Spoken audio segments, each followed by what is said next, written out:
सबको जय मसीह की। मैं पवित्र बाइबल से पढ़ूंगा प्रकाशित वाक्य उसका 2 बाब उसकी 10वीं आयत।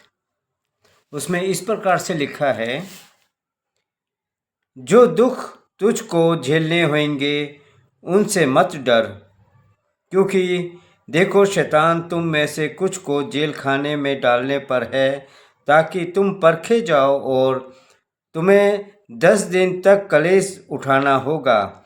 प्राण देने तक विश्वासी रह तो मैं तुझे जीवन का मुकुट दूंगा। यीशु के कलाम को पढ़े जाने और सुने जाने पे खुदा बहुत सी आशीष और बरकतों से माला माल करे। आमीन। देखिए, वचन कहता है कि जो दुख तुझको झेलने होंगे उनसे मत डर। मेरे अजीजों, कई बार हमारे ऊपर परेशानियां, मुसीबतें, दिक्कतें आती हैं और हम लोग उस चीज़ में डर जाते हैं, बड़े परेशान हो जाते हैं कि अभी ये कैसे होगा, कैसे नहीं होगा।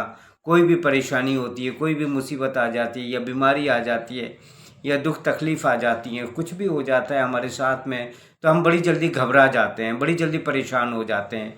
हम सोचते हैं, हे खुदा अब ये कैसे होगा, हे खुदा कैसे नहीं होगा।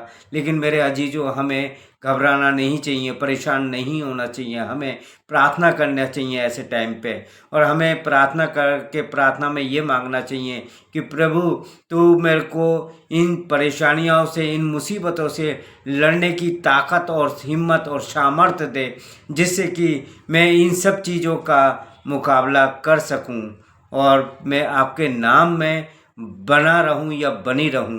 देखिए, आप किस तरीके से परमेश्वर के नज़दीकी में रहेंगे और परमेश्वर आपको कितनी आशीष और बरकत देगा। परमेश्वर कभी नहीं छोड़ेगा आपको, ना कभी छोड़ेगा, ना कभी त्यागेगा। उसने वादा किया है अपने पवित्र वचनों में। आज की डेट में आप लोग सब लोग देख रहे हैं और उन पासवानों के ऊपर अत्याचार किया जाता है, उन पासवानों को मारा तोड़ा जाता है, उन पासवानों को जेल खाने में बंद कर दिया जाता है और उन पासवानों के ऊपर इल्ज़ाम लगाया जाता है, अलग अलग तरीके के धर्म परिवर्तन के इल्ज़ाम लगाया जाता है उनके ऊपर कि ये धर्म परिवर्तन करते हैं लोगों का और पैसा खाते हैं, इनके पास पैसा बाहर से आता है, अलग अलग तरीके से इल्ज़ाम लगाए जाते हैं। तो मेरे अजीजों, हमें परेशान नहीं होना है, हमें घबराना नहीं है, हमें और विश्वास में मजबूत होना है।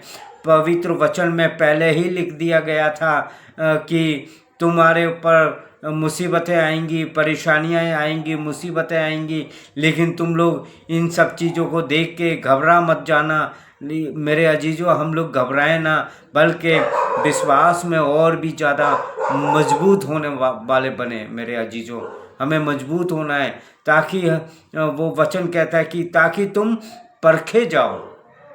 जब हम बने रहेंगे और परखे जाएंगे तो हमें खुदा बहुत आशीष देगा।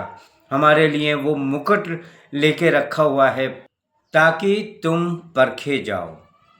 हम अय्यूब के तरह बने। अय्यूब की कहानी आप लोगों ने सुनी है। अय्यूब की सब धन दौलत, बच्चे, परिवार, बीवी, दोस्त वगैरह सब खत्म हो गए थे, सब नष्ट हो गए थे, लेकिन उसने हार नहीं मानी और वो उसके ऊपर इतनी बीमारियां आ गई थी, इतना कोड़ आ गया था, इतने फोड़े फुंसी हो गए थे उसके शरीर के ऊपर, लेकिन फिर भी उस अय्यूब ने हिम्मत नहीं हारी और वो बना रहा और यीशु मसीह के विश्वास में मजबूत रहा। वो वैसे ही हमें भी यीशु मसीह के विश्वास में मजबूत होना है। हमें इन सब चीज़ों को देख के घबरा नहीं जाना है, हमें इन सब चीज़ों को देख के परेशान नहीं होना है, बल्कि हमें और भी मजबूत होना है। वचन कहता है कि तुम्हें 10 दिन तक कलेश उठाना पड़ेगा।